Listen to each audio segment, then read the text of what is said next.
আসসালামু আলাইকুম, আমি Raihana Ferdous BD education today চ্যানেলের পক্ষ থেকে আজকের ক্লাসে সবাইকে স্বাগতম জানাচ্ছি। শিক্ষার্থীরা, আশা করছি তোমরা খুব ভালো আছো এবং নিয়মিতভাবে তোমাদের পড়াশোনা চালিয়ে যাচ্ছ। আমি আজকের ক্লাসে তোমাদেরকে স্বাগত জানাচ্ছি।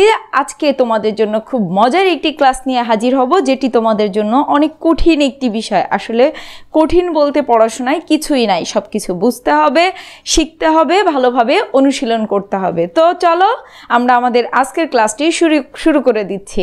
আমি জ্যামিতির ধারাবাহিক আলোচনায় তোমাদের জন্য কোণের আলোচনা শুরু করেছি, আর সেইখান থেকেই আজ আমি চিত্রসহ বিভিন্ন কোণের সংজ্ঞা তোমাদের জন্য উপস্থাপন করব। তার শুরুতেই তোমাদের জন্য আমি বলে রাখি যে কোণকে যদি আমরা ভাগ করি তাহলে কিন্তু 10 ধরনের কোণের কথা আমরা বলতে পারি। অর্থাৎ তোমরা এভাবেও বলতে পারো যে কোণকে প্রধানত 10 ভাগে ভাগ করা হয়েছে। হ্যাঁ, আর সেই কোণের শ্রেণী বিভাগগুলো অর্থাৎ সেই 10 ধরনের কোণের সংজ্ঞা চিত্র সহকারে আমি তোমাদের জন্য বুঝিয়ে দিতে চাচ্ছি। তো লক্ষ্য করো, আজকের আলোচনার শুরুতেই আমি রেখেছি 1 নম্বরটি হচ্ছে সমকোণ, 2 নম্বর হচ্ছে সূক্ষ্মকোণ, আর 3 নম্বর হচ্ছে স্থূলকোণ। ইনশাল্লাহ আমার ক্লাসটি ভালোভাবে অনুসরণ করলে তোমাদের এই বিষয়গুলো খুব সহজ হয়ে যাবে। তোমরা ক্লাসটি আমার সাথে বুঝে নাও আর সেই সাথে সাথে খাতায় ভালোভাবে তুলে নিয়ে বাসায় আয়ত্ত করবে। শুরুতেই লক্ষ্য করো, 1 সমকোণ। একটি সরল রেখার উপর আর একটি সরল রেখা লম্বভাবে দণ্ডায়মান হয়ে যে কোণ উৎপন্ন হয় তাকে সমকোণ বলে। এক সমকোণ সমান 90 ডিগ্রি।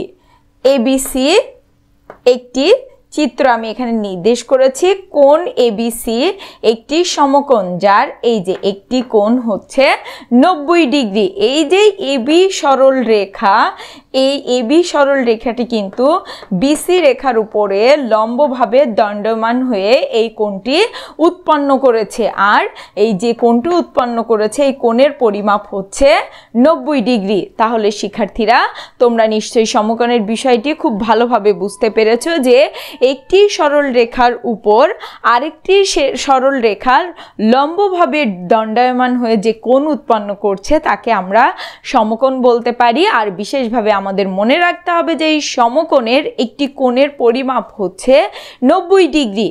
এখন পরবর্তী আলোচনা লক্ষ্য করো, 2 সূক্ষ্মকোণ। এক সমকোণের চেয়ে ছোট কোণকে সূক্ষ্মকোণ বলে। চিত্রে এবিসি একটি সূক্ষ্মকোণ আর এই কোণের পরিমাপ আমি রেখেছি 50 ডিগ্রি, যেটি 90 ডিগ্রির চেয়ে কিন্তু ছোট বা এক সমকোণের চেয়ে ছোট। তাহলে সূক্ষ্মকোণটা তোমরা খুব সহজেই, যেহেতু তোমরা সমকোণ বুঝে গিয়েছো, সূক্ষ্মকোণের বিষয়টি কিন্তু খুবই সহজ।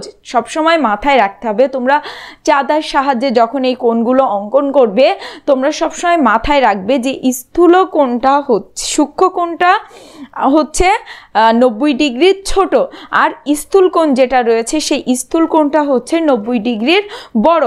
কারণ সংজ্ঞায় কিন্তু আমি তোমাদেরকে স্পষ্টভাবে বলে দিয়েছি, এজন্য তোমাদের ভুল যাওয়ার কোনো সম্ভাবনা নাই যে এক সমকোণের চেয়ে ছোট কোণকেই আমরা সূক্ষ্মকোণ বলবো। তো তোমরা যদি 50 ডিগ্রি পরিমাপ নিয়ে কোণটি অঙ্কন করো তাহলে কোণটি দেখতে খুব সুন্দর লাগবে। এরপরে সর্বশেষ আজকের আলোচনার যে কোণটি আমি উপস্থাপন করেছি সেটি হচ্ছে 3 নম্বর স্থূলকোণ।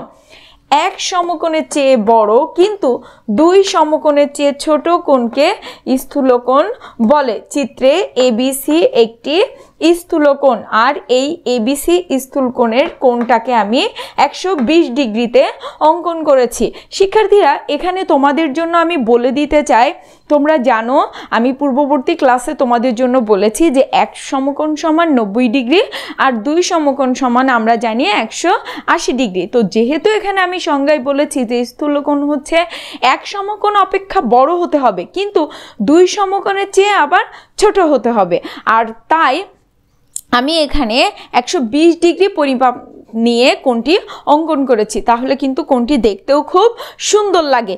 তো তাহলে তোমরা যে 3টি কোণ সম্পর্কে জানলে, যে একটি প্রথম কোণটি ছিল সমকোণ যার পরিমাপ অবশ্যই 90 ডিগ্রি, দ্বিতীয় কোণটি হচ্ছে সূক্ষ্মকোণ যে কোণটি হচ্ছে কিনা এক সমকোণের চেয়ে ছোট অর্থাৎ 90 ডিগ্রির ছোট, তাই আমি 50 ডিগ্রি নিয়ে কোণটি তোমাদের জন্য অঙ্কন করেছি। এবং সর্বশেষ হচ্ছে স্থূলকোণ, যেটি কিনা এক সমকোণ অপেক্ষা বড় হতে হবে কিন্তু 2 সমকোণ অপেক্ষা ছোট, আর সেই কোণটি আমি 120 ডিগ্রি পরিমাপ নিয়ে অঙ্কন করেছি। তো শিক্ষার্থীরা, আশা করছি আজকের ক্লাসটি তোমাদের সকলেরই ভালো লেগেছে। পরবর্তী ক্লাসে তোমাদের জন্য আমি কোণের আরও অন্যান্য ভিডিও নিয়ে হাজির হব। আজ এ পর্যন্তই।